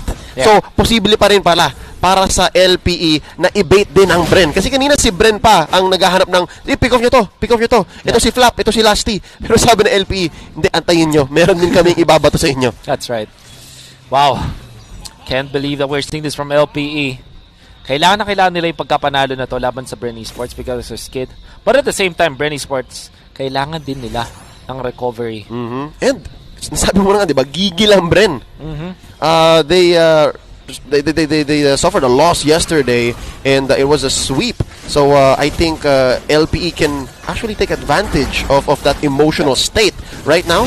This is going to be another engage. Arvs here, hindi pa siya ganun katapang. Now, real manipulation, pushing them back from the back lines. Nako po, that's going to be one. Cartesi taking down Jake the Dog. This might be the turnaround Bren Esports is looking for. Arvs, medyo mababa. Bimo, mas-shutdown na rin dito. Ni Lusty and Cartesi. Hold up!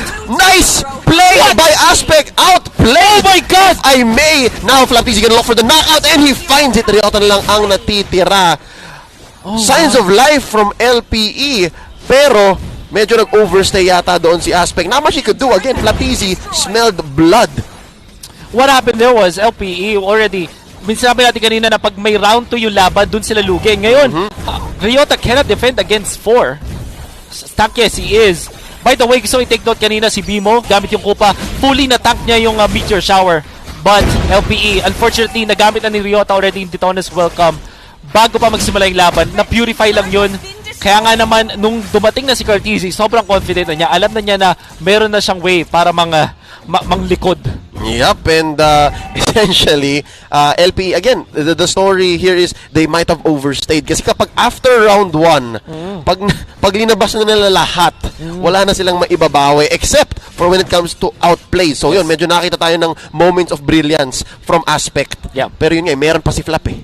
I wanna say, the next power spike para sa Bren Esports, ganito yun eh, di ba pag nagkakaroon ng tug of war, na palitan ng ganito, the biggest power spike is kung sino yung mauuna sa Winter Truncheon at kung kailan yung timing na yun. This time para sa Bren Esports, perfect dahil nakuha na ni Riba yung Winter Truncheon niya. Eventually, I think Cartesi will pick up something similar. Siguro, Wind of Nature or Winter Truncheon himself, pwede yun. Or this time is Immortality. Actually, pinakamagandang choices among those three yata is the Immortality. Yep, especially when we reach the 20-minute mark. Now, Arms though, papasabugin ni Flaptizi. So that's a Divine Judgment out of the equation. Jake the Dog gonna be using the Blazing Duet from the backline, trying to clear this assault from Bren Esports. Oh, sabi ni Ryota, welcome. Sabi ni Detona, and that's going to be a flicker out. Back out, sabi dito ng LPE now. That's gonna be Bren all in. Buo pa sila, all 5. Nabawasan ng isang LPE. Libreng Lord to. Libreng Lord for sure. Unless, 30 seconds Arbs. Wala si Arbs. Oo, si Arbs. Taganaan ka. Oo, yun ang kailangan eh. But Aspect is here. Oh, tingnan na. Ang LPE ba? LPE, I don't think you can. Tingnan mo yung pwesto ni Flaptizi. Nauna siya dun sa pwestuhan. So it won't matter so much. Easy Lord para sa Bren Esports. Yep, medyo inambahan lang ng LPE. Pero Bren Esports, ever the wiser, the experienced team here against the qualifiers team that LPE is. Alam nila yung galawan eh. Bren Esports, they expected at least 1 or 2 from LPE to try to go for the seal kasi nakaramdaman sila ng nakaw kanina exactly. Not this Luminous Lord. Not gonna happen para sa Bren Esports. The items are really piling up. Nagkakaroon na tayo ng malaking problema para sa LPE. If we do find yung mga magandang pwesto mula kay Jake the Dog, which actually he is doing great. Capable, yeah. Capable nakahanap siya eh. Kaso may mga items talaga na magiging checkmate na. For example, no-go. Sobrang dami ng Winter Truncheons sa side ng Bren Esports. Mawawala na ng impact dito si Jake the Dog. Yeah. And lalo ngayon, buhay lahat ng battle spells ng Bren. Pati ult. So this is going to be an out.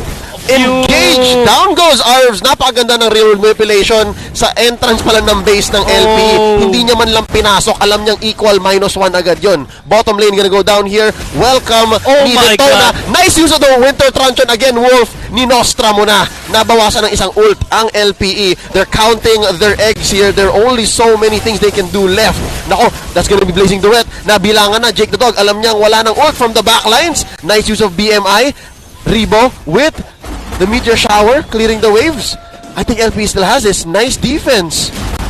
They will to see another day or so, another minute. But few, dalawang outplays yung ginawa niya. Nung inabol na siya doon ni Arvs na nag-flicker din, hahabulin na sana siya, tamang galaw lang, and then flicker out, tapos instantly real world manipulation, punishing Arvs. Tapos nag-Winter Truncheon to control, and last nilakad lang! Isa pa! Real world manipulation sisimulan dito. Ang team fight gonna be Blazing Duet less. Nako yan, napapasok na siya! Nabilangan! Nabilangan kaso nakakataas din ni Jake the Dog will be able to run away. Napag-regen. Kamuti ka pa matunaw nung apoy, glowing one, but my God. Ganda, binilangan ni Jake the Dog. Sabi niya, Tempest. Okay, Blazing Duet. And now, see here, Wolf, 20 minutes past. Nagsimula na ang 1 minute up death timers. It's gonna be scary. 21 minutes into this game. Pwede na mag-CR si Lasty, tapos maghugas ng kamay, at least 30 seconds. So yan, bilang na bilang. Get out to take note, Jake the Dog is doing wonders for his team. Hindi na siya nag-Queen of Nature muna. Queen's Wings, Breastplate, sabayang bigkas. DHS finally picked up by Ling, si Cartizi. Gusto ko yung Immortality. I think it's much better choice instead of the Windtalker. The Wind of Nature o kaya yung Winter Truncheon. Pero yung Winter Truncheons parehas kay Few, pati na rin kay Rebo. That's so perfect. Looking at Lusty, Blade Armor. Yun naman talaga yung value item dito laban sa mga members ng LPE. Yep, you're gonna be shredding down Jake. You're gonna be shredding down BMO. And eventually Aspect na bumibasic na rin at this point. Late game na tayo eh. So hindi na ganun kaganda ang full combo ng kit ng isang Harley. So he has to turn into a secondary marksman. So yun, Blade Armor, napakaganda. Lusty, even if it does equal to a pick-off like this potentially, masakit pa rin, mababawasan ang mga buhay. Bimo, papasabugin dito, Rebo gets him. And again, that's a easy pick-off, 65 seconds. Pero may trade. Flaptizi, mabubuhay ka ba, Jake the Dog? Putting in a few hits, and he survives! Just a little bit more. Isang hinga. But Jake the Dog, wala rin kasi siyang, hindi siya full stacks nun eh. Na kayang Art of Thievery, kaya naman hindi na niya pinilit. Wise decision, by the way. Yung LPE, nag-set up sila ng Death Brush dito sa may bandang purple buff. Nandoon si Aspect, yung Kaja Harley combo sana. But Lusty was the first one to be there. And nisip ng LPE, dahil may Immortality si Lusty, and the fact na back siya, tapos like 5 defensive items, hindi worth it. And it definitely wasn't. Yep, let's see. Jake the Dog, medyo dito na naman. Forward yata. Pero ito, online si Arvs ha. Meron siyang Divine Judgment dito. Meron siyang DJ. Tingnan natin kung wakachaka si Lusty. Ryota from the back. Oh, tatamaan ng Crystal ni Few. Oh, this is great zoning from Bren Esports. Libreng-libre. What a position. Look at that. The 5-man positioning of Bren Esports. Ano yan? Pentagon offense. Pentagon defense, offense, perimeter. Whatever you call it. Ang perfectly. Na-checkmate nila yung LPE kasi walang points of entry. No safe goes. Delikado, either way. Rebo now picking up the wings, the blood wings. Makunat na, hindi na madali.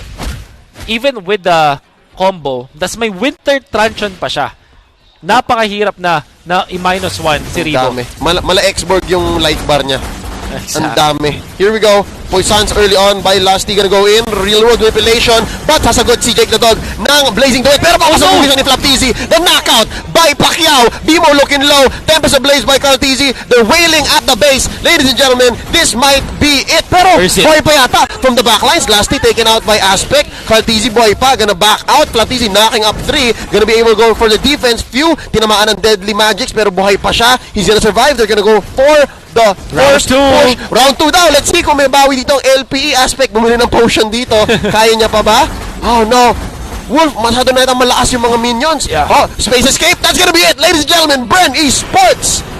Massive sweep ang LPE. This winning moment is brought to you by Head and Shoulders. Put your game face on and finally say goodbye to those awkward #itch@GG moments. Thanks to Head and Shoulders. 100% dandruff-free and itch-free. Now, mas babango pa. And that crucial knock-up in double uppercut coming out from Flap TZ. Hinintay talaga niya yung moment na magpakita din si Jake the Dog, knowing na si Jake the Dog yung pinaka-threat sa kanilang defense, sa kanilang offense no time na yon. And kaya nga naman din, pagka knock-up niya, instant kill coming out. With no defensive items, walang Wind of Nature, with their Truncheon or Immortality whatsoever, makikits mo kung bakit Twins, Wings, and Breastplate ang pinili ni Jake the Dog na item of choice. Kasi ang goal niya is gagalingan na lang niya sa position niya. And can understand it. But, Flap TZ, the wiser decision. Mas maganda yung timing. Kaya nga naman, natapos ng Bren Esports yung laban na yun. Very impressive show of skill for both teams, no? Sa totoo lang, napakaganda na nangyari para sa pareho LP at Bren. Midnight's gonna explain exactly how that went down. Sobrang daming clutch moments, but the story of the game is Bren Esports pulling ahead against LPE in getting back in their shape. Once again, welcome back to The Understand. My name is Midnight at ating hati-hatiin kung ano ba yung nangyari dun sa game na yon. First of all, tignan muna natin ang post-game stats. Hatid sa atin ng Smart, the official tournament partner of MPL. Free to game great with Smart. Free games for all. Ito, makikita natin, napakarami. Actually, super interesting nung item build-up ni Carl TZ dito, no? Even though meron siyang Demon Hunter Sword dito, kanina, ang una niyang binuo is Endless Battle to Berserker's Fury. Kasi kailangan niyang ma-burst down yung hero sa side ng LPE. Yung Demon Hunter Sword sa later parts of the game niya pakakailanganin yan. And after ng Endless Battle, Berserker's Fury, he went for the Windtalker. Faster movement speed kapag nasa baba siya, and at the same time, higher burst rate. Kasi mas mataas ang attack speed mo and yung damage output ma-amplify palalo. So yun yung first adjustment na nakita natin from Carl TZ. It helped, syempre, Bren Esports on fighting early game against LPE. Actually, sobrang crucial din ng mga pickups na nakukuha ng LPE dito on the back of Arms. Yung Calamity Reaper into fleeting time niya, this allows LPE to pick off potential heroes on the side of Bren Esports. No? Napaka-importante nito for them kasi ito yung laman ng team fight nila. No? As you can see, may mga pang-invade din naman yung Bren Esports pero napakahirap gawin yan against LPE. Kaya most of the time, ang ginagawa nila is nauuna si Lusty just to provide enough vision and then may follow-up with Eve's ultimate. So yan yung naging plano ng Bren Esports. Mamaya makikita natin kung paano nila in-execute yan. Pero bago lahat, tignan muna natin ang ating live watching rewards. No? Sa mga nag-aabang ng in-game rewards dyan, eto na. Check nyo na yung QR code natin. No? Scan nyo na yan or punta kayo dito sa website tapos fill up nyo yung form. If you're one of the first 30,000 entries, remember guys, 30,000 yung entries na makukuha natin for today, may chance kayo manalo ng in-game reward. A skin worth of 599 diamonds. So kung gusto nyo ng skin, gusto nyo ng pabalat, check nyo na yung live watching rewards natin. So tingnan natin yung ating highlights dito sa ating game. Hatid sa atin ng Smart, the official tournamental partner of MPL. Free to game great with Smart. Free games for all. Bren Esports, Carl TZ on the link. Very comfortable on playing the hero. Rotating towards sa top lane kagad para pahirapan yung Claude, no? They know na may late game potential din kasi ang LPE. So as much as possible, kapag nakukuha ng Bren Esports yung timing nila, lumalaban talaga sila. LPE, however, they have an answer of their own. Si Aspect, pag constant na rin sila level 4, naghaharap din sila ng pick-off. And actually, napaka-threatening din ng level 4 ng LPE. Again, because of the presence of the Kaja. May Divine Judgment, may auto -1 kagad for LPE. But Bren Esports, sabi nila, okay, sige, kahit nangyayari yan, labanan natin. We have an Eve, may punish tayo pagdating sa team fight. Itong team fight ito, actually, napakaganda ng execution ng LPE. After getting a pick-off on the backline, Jake the Dog used the BMI and the Flicker to eliminate the backline of Bren Esports. Kaya nanalo dito yung LPE kasi nabigla yung Bren Esports. Na-delete kagad yung mga heroes ng Bren bago sila makarespond. Arvs, tinangki niya yung damage output ng Eve dito para lang makahuli sa backline, no? And that resulted into 2 immediate kills kagad in favor of LPE. Problem is, hindi sila nag-reset kagad dito, no? They chased for more, so that gave Bren enough time to contest the Lord second time around. Dito naman, again, may war of attrition na naman, no? Paunahan na control kasi to. Cartesi tried to go on the backline, almost taking down Aspect, pero with the blink out, nakalayo si Aspect dito and napatay pa siya, actually. So that puts Bren in a very, very dangerous position. But then again, the combo of you and Lusty, no? Yung combination ng Baksha and Eve heavily punishes LPE. Hindi nag-reset na naman, and this is the problem. The inherent problem of LPE, hindi sila nagre-reset. Pero Arvs saves the day with the proc of the passive. Ginamit niya kanyang first skill, yung Ring of Order, and then hinataw niya yung Lord para makuha nila, para masecure nila yung Lord dito on the side of LPE. Napakagandang timing niyan for Arvs. And nakakuha pa sila ng space against Bren Esports. At this point on, parang equal na yung game natin. Lamangan na lang talaga sa clash. Pero Bren Esports, they have all eyes on the Kaja. Tinitignan talaga nila kung saan pwesto si Arvs. And Flap TZ, very consistent. Every single time na may lalapit sa side ng LPE, sinusuntok niya kagad. Tapos mag-follow up kagad si Lusty on the backshot, tapos secure ng pag-establish ng box with the real world manipulation. Although na-outplay ni Aspect dito si Cartesi, it wasn't really enough to stop Bren Esports from punishing the mistake of LPE. Ryota was able to hold the base once more for the side of LPE, but this time around, sabi ni Carlo, okay, tama na. Bibili na ako ng Immortality tsaka Demon Hunter Sword. Dive ako ng dive. Might as well buy defensive items for myself. Actually, si Ryota dito, no, ang daming gustong bilhin. Bumili pa siyang Demon Hunter Sword, bumili pa siyang Windtalker para lang ma-amplify yung damage output ng LPE. Kasi napakaraming targets sa side ng Bren Esports. Pero Flat TZ with a crucial knock-up on the Claude. Hindi in-expect actually ni Jake the Dog na mangyayari yon, and that secured the win here for LPE. Although nakakapag-defend pa rin yung LPE, no, they still have fantastic wave clear on their side kahit patay na si Claude dito. The thing is, kulang na sila ng firepower kasi wala na yung Claude, wala na yung cleanup. There's not enough damage for LPE to burst down the heroes of Bren, and then after that, the next wave of minion wave, clear na lang nila ang base ng LPE. And the MVP of that game, of course, brought to us by Smart, the official tournament telco partner of MPL. Break through your own limits, rise above, and be free to game great with free games for all. Flap TZ, the Superman, super consistent din from game 1 to game number 2. Kung ano lang yung trabaho niya, yun lang ginagawa niya. And he was the threat to the Popol and Kaja combination of LPE. Literal, gusto niyong gawin to, although nagagawa naman ng LPE, pero most of the time, nung late game, lalo nung late game, guys, hindi na niya hinayaan makapwesto si Arvs, and that secured a lot of room or space for playmaking capabilities sa side ng Bren Esports. Napakalupit na ginawa ng Bren Esports, and finally, redemption arc na ng Bren Esports. Meanwhile, LPE ay kailangan pang mag-struggle pa rin sa pagkatalo nila, and that is the second series for the day. Meron pa tayong susunod na series. So guys, okay, alis, as we will be throwing you back to our casters.